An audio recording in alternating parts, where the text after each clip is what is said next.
ओम शांति। ओम शांति। 24 मई 2024 आज के बाप दादा के महावाक्य।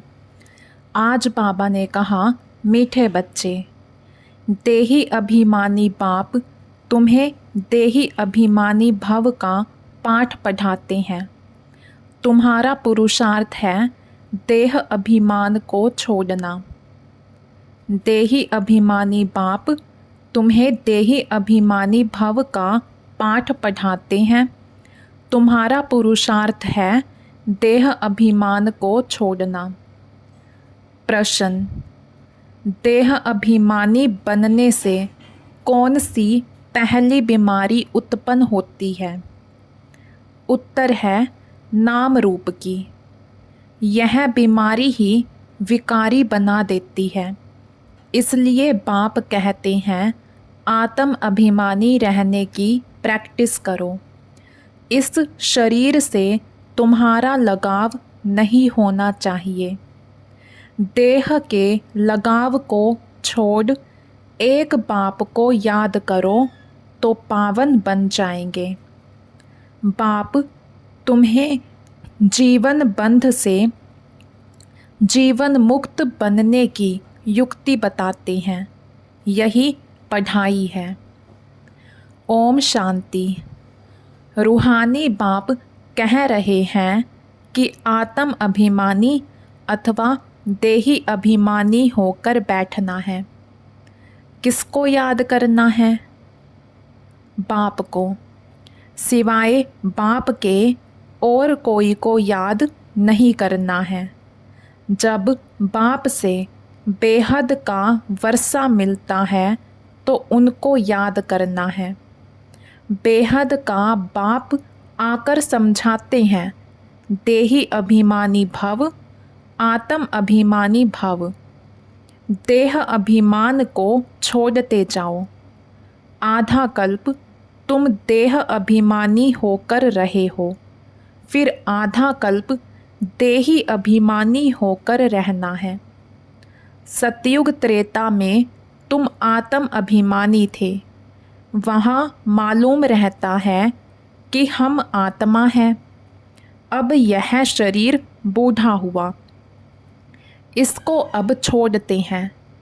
यह चेंज करना है। सर्प का मिसाल है। तुम भी पुराना शरीर छोड़कर दूसरे शरीर में प्रवेश करते हो। इसलिए तुमको अभी आत्म अभिमानी बनना है। कौन बनाते हैं? बाप, जो सदैव आत्म अभिमानी है। वह कभी देह अभिमानी बनते नहीं। भल एक बार आते हैं तो भी देह अभिमानी नहीं बनते, क्योंकि यह शरीर तो पराया लोन पर लिया हुआ है। इस शरीर से उनका लगाव नहीं रहता। लोन लेने वाले का लगाव नहीं रहता। जानते हैं यह तो शरीर छोड़ना है।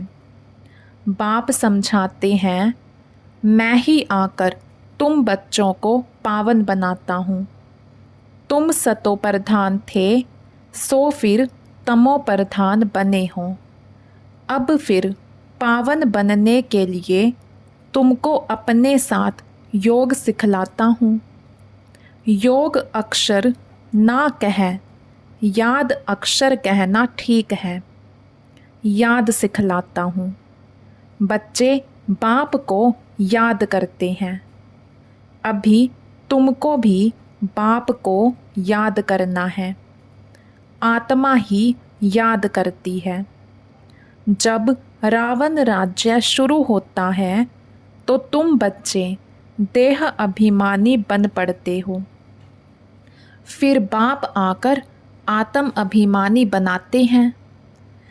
देह अभिमानी बनने से नाम रूप में फंस पड़ते हो, विकारी बन जाते हो। नहीं तो तुम सब निर्विकारी थे। फिर पुनर्जन्म लेते लेते विकारी बन जाते हो। ज्ञान किसको, भक्ति किसको कहा जाता है, यह तो बाप ने ही समझाया है। भक्ति शुरू होती है द्वापर से, जबकि 5 विकार रूपी रावण की स्थापना होती है।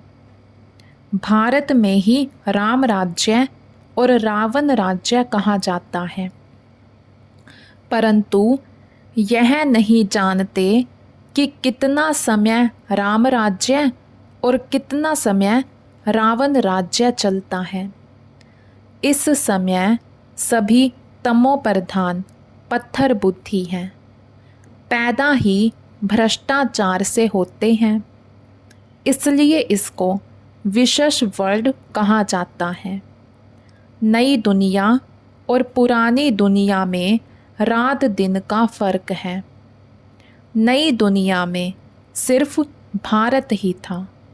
भारत जैसा पवित्र खंड कोई बन ना सके, फिर भारत जैसा अपवित्र भी कोई नहीं बनता। जो पवित्र वही फिर अपवित्र बनता है, फिर पवित्र बनता है। तुम जानते हो देवी देवताएं पवित्र थे, फिर पुनर्जन्म लेते लेते अपवित्र बन गए हैं। सबसे जास्ती जन्म भी यही लेते हैं। बाप समझाते हैं, मैं बहुत जन्मों के अंत के जन्म के भी अंत में आता हूँ। यह पहला नंबर ही 84 जन्म पूरे कर वानप्रस्थ में आता है, तब मैं प्रवेश करता हूँ। त्रिमूर्ति ब्रह्मा विष्णु शंकर भी है, परंतु किसको मालूम नहीं है, क्योंकि तमो प्रधान है ना। किसकी बायोग्राफी का किसी मनुष्य मात्र को पता नहीं है। पूजा करते हैं, परंतु सब है अंधश्रद्धा। भक्ति को कहा जाता है ब्राह्मणों की रात, और सतयुग त्रेता है ब्राह्मणों का दिन। अब ब्रह्मा प्रजापिता है तो ज़रूर बच्चे भी होंगे ना। यह भी समझाया है, ब्राह्मणों का कुल होता है, डिनाइस्टी नहीं। ब्राह्मण है चोटी, चोटी भी देखने में आती है। फिर ऊंचते ऊंच पढ़ाने वाला है परम पिता परमात्मा शिव। उनका नाम एक ही है, परंतु भक्ति मार्ग में अथाह नाम लगा दिए हैं। भक्ति मार्ग में चहचटा माना भव का बहुत हो जाता है। कितने चित्र, कितने मंदिर, यज्ञ, तप, दान, पुण्य आदि करते हैं। कहते हैं भक्ति से फिर भगवान मिलता है। किसको मिलता है? जो पहले पहले आते हैं वही पहले पहले भक्ति शुरू करते हैं। जो ब्राह्मण सो देवता बनते हैं वही यथा राजा रानी तथा प्रजा। सर्वगुण संपन्न, 16 कला संपूर्ण, संपूर्ण निर्विकारी, अहिंसा परमो देवी देवता धर्म था। भारत में एक आदि सनातन देवी देवता धर्म था, तब अथाह धन था। बाप याद दिलाते हैं, पहले पहले तुम देवी देवता धर्म वाले ही 84 जन्म लेते हो, सब नहीं लेते हैं, सिर्फ 84 जन्म। वह फिर कह देते 84 लाख जन्म। कल्प की आयु भी लाखों वर्ष कह दी है। बाप कहते हैं यह है 5000 वर्ष का ड्रामा। तो यह हुआ ज्ञान। ज्ञान सागर एक ही शिव बाबा गाया जाता है।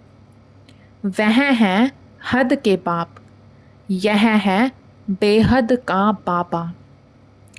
हद के बाबाओं के होते हुए भी बेहद के बाप को याद करते हैं, जबकि दुखी होते हैं। हद के बाबाओं के होते हुए भी बेहद के बाप को याद करते हैं, जबकि दुखी होते हैं। पुनर्जन्म लेते लेते दुनिया पुरानी तमो प्रधान बन जाती है, तब फिर बाप आते हैं।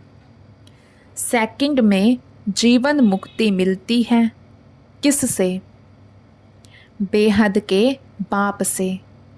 तो ज़रूर जीवन बंध में है, पतित हैं, फिर पावन बनना है। यह तो सेकंड की बात है। ज्ञान 1 सेकंड का है, क्योंकि पढ़ाई तो तुम बहुत पढ़ते हो। वह सब मनुष्य को पढ़ाते हैं। पढ़ती तो आत्मा ही है, परंतु देह अभिमान के कारण अपने को आत्मा भूलकर कह देते हैं, हम फलाना मिनिस्टर हैं, यह है। वास्तव में है आत्मा। आत्मा मिस्टर मिसेज के तन से पार्ट बजाती है, यह भूल जाते हैं। नहीं तो आत्मा ही शरीर से पार्ट बजाती है। कोई क्या बनते हैं। बाप समझाते हैं, अभी यह पुरानी दुनिया बदल नई बनती है। वर्ल्ड की हिस्ट्री ज्योग्राफी ज़रूर रिपीट होती है। नई दुनिया है सतो प्रधान। घर भी पहले नया होता है तो कहेंगे सतो प्रधान, फिर पुराना जड़ जड़ीभूत तमो प्रधान होता है। इस बेहद के नाटक व सृष्टि चक्र की नॉलेज को समझना है, क्योंकि यह पढ़ाई है, भक्ति नहीं है। भक्ति को पढ़ाई नहीं कहा जाता है, क्योंकि भक्ति में एम ऑब्जेक्ट कुछ भी होती नहीं। जन्म जन्मांतर वेद शास्त्र आदि पढ़ते रहो, यहाँ तो दुनिया को बदलना है। सतयुग त्रेता में भक्ति नहीं, भक्ति शुरू होती है द्वापर से। तो यह बाप रूहानी बच्चों को बैठ समझाते हैं। इसको कहा जाता है रूहानी नॉलेज अथवा रूहानी ज्ञान। रूहानी नॉलेज कौन सिखलाएगा? सुप्रीम रूह यानी परम पिता ही सिखलाएगा। वह तो सभी का है ना। लौकिक बाप को कभी परम पिता नहीं कहेंगे। पारलौकिक को परम पिता कहा जाता है। वह है परम धाम में रहने वाले। बाप को याद भी ऐसे करते हैं, हे गॉड, हे ईश्वर। वास्तव में उनका नाम है एक, परंतु भक्ति में अनेक नाम दे दिए हैं। भक्ति का फैलाव बहुत है। वह सब है मनुष्य मत। अब मनुष्यों को चाहिए ईश्वरीय मत। ईश्वरीय मत श्रीमत। श्री श्री 108 की तो माला बनती है ना। यह प्रवृत्ति मार्ग की माला बनती है। फिर पुनर्जन्म लेते लेते सीढ़ी उतरते इनसोल्वेंट बन जाते हो। बुद्धि इनसोल्वेंट बन जाती है तो मनुष्य देवाला मारते हैं। जो 100% सोल्वेंट थे वो इस समय इनसोल्वेंट हैं। बुद्धि को ताला लगा हुआ है। वह लोक किसने लगाया? गोडरेज का ताला लग जाता है। भारत जितना नंबर 1 में था उतना और कोई खंड नहीं। भारत की बहुत महिमा है। भारत सब धर्म वालों का बहुत बड़े ते बड़ा तीर्थ है, परंतु ड्रामा अनुसार गीता को खंडन कर दिया है। भारत और सारी दुनिया की भूल है। भारत में ही गीता को खंडन किया है। जिस गीता के ज्ञान से बाप नई दुनिया बनाते हैं और सर्व की सदगति करते हैं। भारत सबसे ऊंच और बहुत धनवान खंड था, जो अभी फिर से बन रहा है। यह उल्टा झाड़ है, इनका बीज ऊपर में है। उसको वृक्षपति कहा जाता है। बृहस्पति की दशा बैठती है ना। बाप समझाते हैं, मैं वृक्षपति आता हूँ तो भारत पर बृहस्पति की दशा बैठती है, ऊंच बन जाते हैं। फिर रावण आया है तो राहु की दशा बैठ जाती है। भारत का क्या हाल हो जाता है। वहाँ तो तुम्हारी आयु भी बड़ी रहती है, क्योंकि पवित्र हो।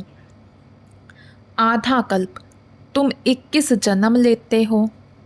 बाकी आधा कल्प में भोगी बनने से आयु भी छोटी हो जाती है, तो फिर तुम 63 जन्म लेते हो।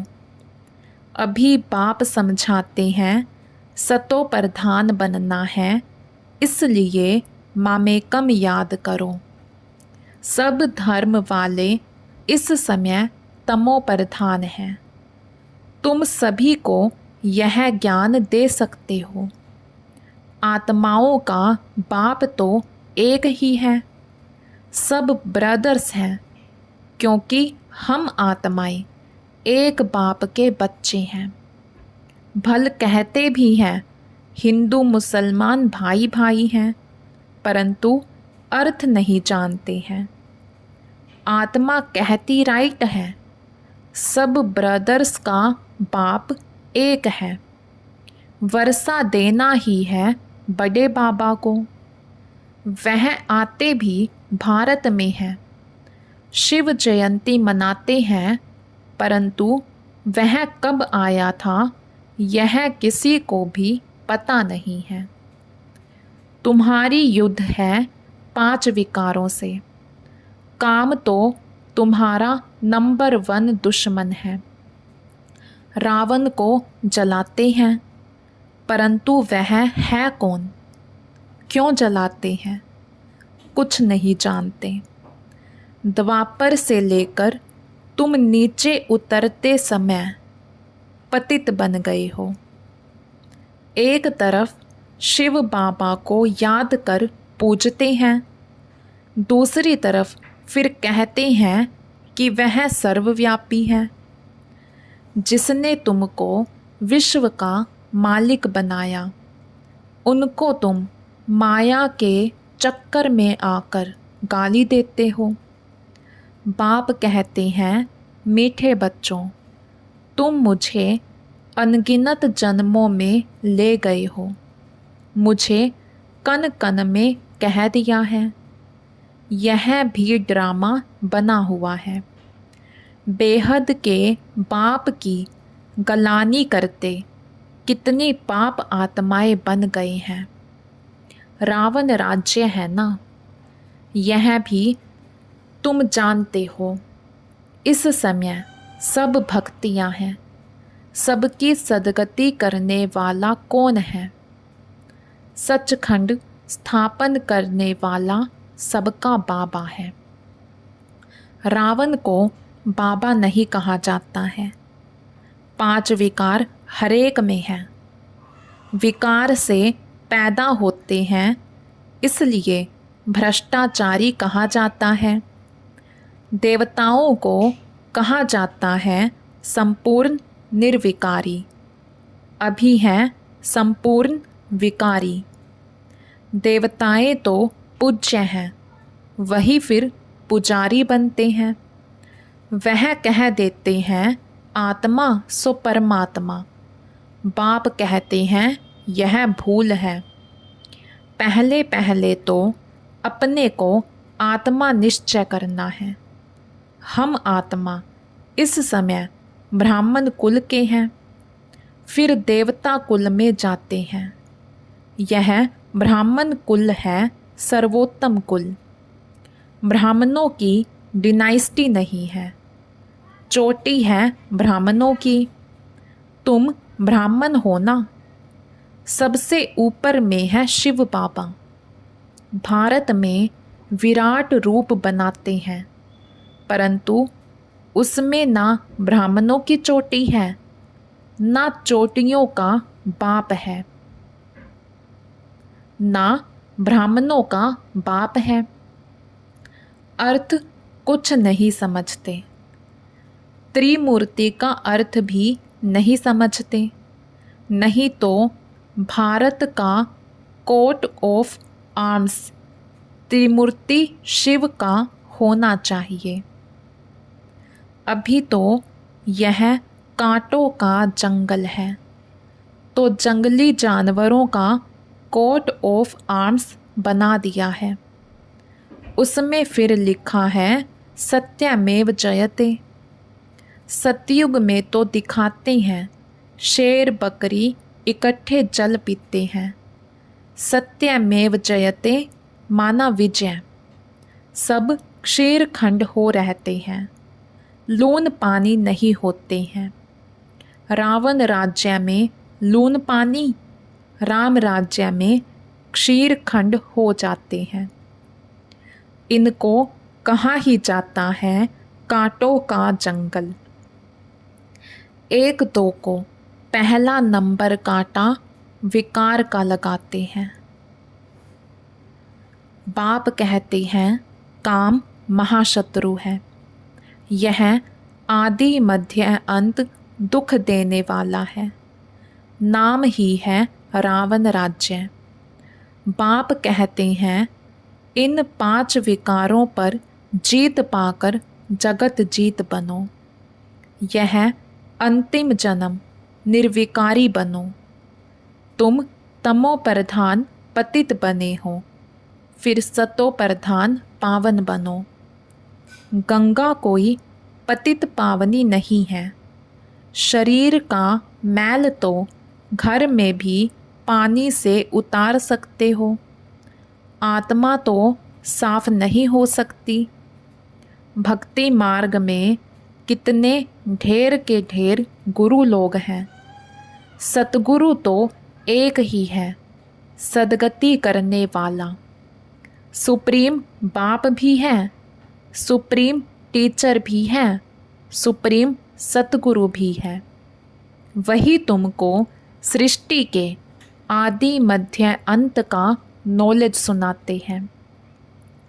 अच्छा, मीठे मीठे सिके लधे बच्चों प्रति माता पिता बाप दादा का याद प्यार और गुड मॉर्निंग। रूहानी बाप की रूहानी बच्चों को नमस्ते। हम रूहानी बच्चों की रूहानी बाप दादा को दिल व जान शिकवा प्रेम से नमस्ते जी, नमस्ते जी। धारणा के लिए मुख्य सार। फर्स्ट पॉइंट, सतो प्रधान बनने के लिए सिवाय बाप के और किसी को भी याद नहीं करना है।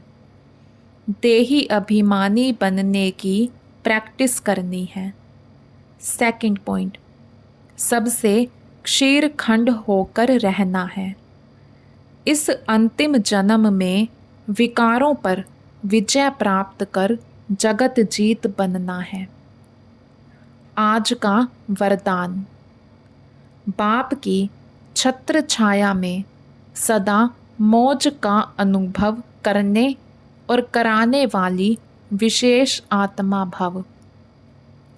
बाप की छत्र छाया में सदा मौज का अनुभव करने और कराने वाली विशेष आत्मा भव।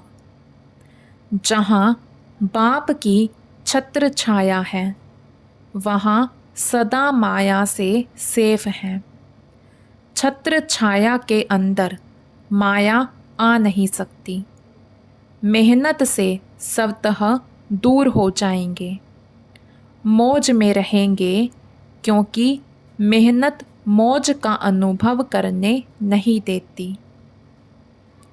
छत्र छाया में रहने वाली ऐसी विशेष आत्माएं ऊंची पढ़ाई पढ़ते हुए भी मौज में रहती हैं, क्योंकि उन्हें निश्चय है कि हम कल्प कल्प के विजयी हैं, पास हुए पड़े हैं।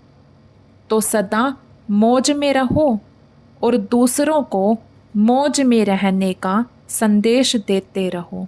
यही सेवा है। आज का स्लोगन। जो ड्रामा के राज को नहीं जानता है वही नाराज़ होता है।